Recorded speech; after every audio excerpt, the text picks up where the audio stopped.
ঢাবির জন্য একটা বিস্ফোরা হিসেবে কাজ করত এই 7 কলেজ। সেই শুরুর যে সিস্টেমটা দাঁড় করে দিয়েছিল 2017 সালে, যেটা কিনা হচ্ছে ঢাবির জন্য একটা বিস্ফোরা হিসেবে কাজ করত এই 7 কলেজ।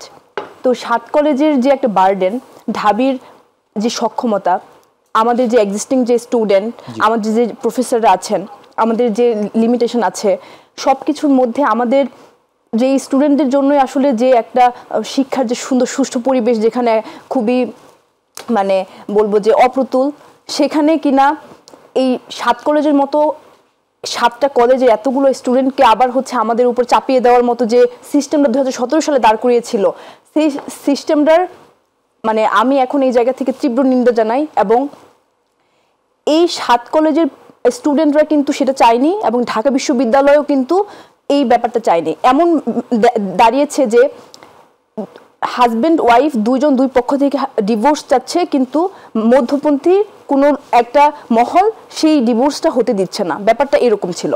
তো দেখুন, আমাদের মেয়েরা বর্তমানে হলো 57% ঢাকা বিশ্ববিদ্যালয়ের মেয়েদের সংখ্যা হওয়া সত্ত্বেও আমরা কিন্তু মাত্র 5টি হলে, সেই ঢাকা বিশ্ববিদ্যালয়ের প্রতিষ্ঠাকালীন যে 5টা হল ছিল, সেই 5টা হলে কিন্তু আমরা থাকছি। আমাদের কিন্তু সিট সংকট। এই ক্ষেত্রে কিন্তু আমরা আমাদের বিশ্ববিদ্যালয়ে নতুন কোনো হল নির্মাণ কোনো কিছু কিন্তু আমরা করতে পারি না। আমাদের কিন্তু অনেক লিমিটেশন আছে। সেখানে যখন 7 কলেজের মতো একটা বড় বার্ডেন আমাদের এই বিশ্ববিদ্যালয়ের উপর চাপিয়ে দেওয়া হয়েছিল সেই 2017 সালে, সেই সময়টা থেকে আসলে এই ব্যাপারগুলো শুরু।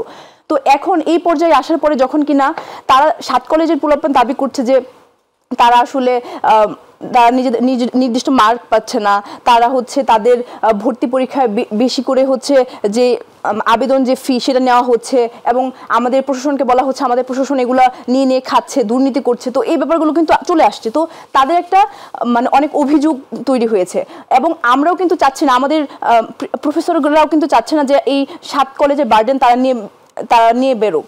তো সেই জায়গা থেকে কিন্তু আমরা দুই মহল কিন্তু আমরা চাচ্ছিলাম যে এটা একটা নিষ্পত্তি হোক এই পুরো বিভেদের। তো সেই জায়গা থেকে কিন্তু আমরা অনেকবার ঢাকা বিশ্ববিদ্যালয়ের স্টুডেন্টরা কিন্তু আন্দোলন করেছি, এবং সেই জায়গা থেকে কিন্তু তারা আমাদের প্রফেসররা কিন্তু তখন আমাদেরকে বলেছে যে একই দাবিতে ঢাকা বিশ্ববিদ্যালয়ের শিক্ষার্থীরাও আন্দোলন করেছে। আমরা দুই পক্ষে আন্দোলন করছি অনেকদিন যাবত। তা আমাদের প্রফেসররা বলেছে যে এক্সিস্টিং যে 7 কলেজের যে শিক্ষার্থীরা আমাদের আন্ডারে আছে, তো তাদেরকে যদি আমরা এখন যদি হচ্ছে তাদেরকে বাদ দিয়ে দিই হুট করে, তাদের একটা একাডেমিক ইয়ার লস হবে, তাদের অনেক ঝামেলা পোহাতে হবে। তো এটা একটা সিস্টেমেটিক ওয়েতে আমাদেরকে এটা করতে হবে। তো তারা কিন্তু এই ব্যাপারে কিন্তু সোচ্চার ছিল, এবং এখনো কিন্তু আছে। তারা কিন্তু একটা মানে কি বলবো পরিকল্পনা করছিল আমি যতদূর জানি, তো কিভাবে এই সমস্যাটা সমাধান করা যায়। কিন্তু এখন এসে এই পরিস্থিতিতে এসে যে গতকালে যে ঘটনা যেটা ঘটেছে দুই ঢাকা বিশ্ববিদ্যালয় ঢাকা কলেজের মধ্যে, এটা খুবই হচ্ছে একটা অপ্রত্যাশিত একটা ঘটনা।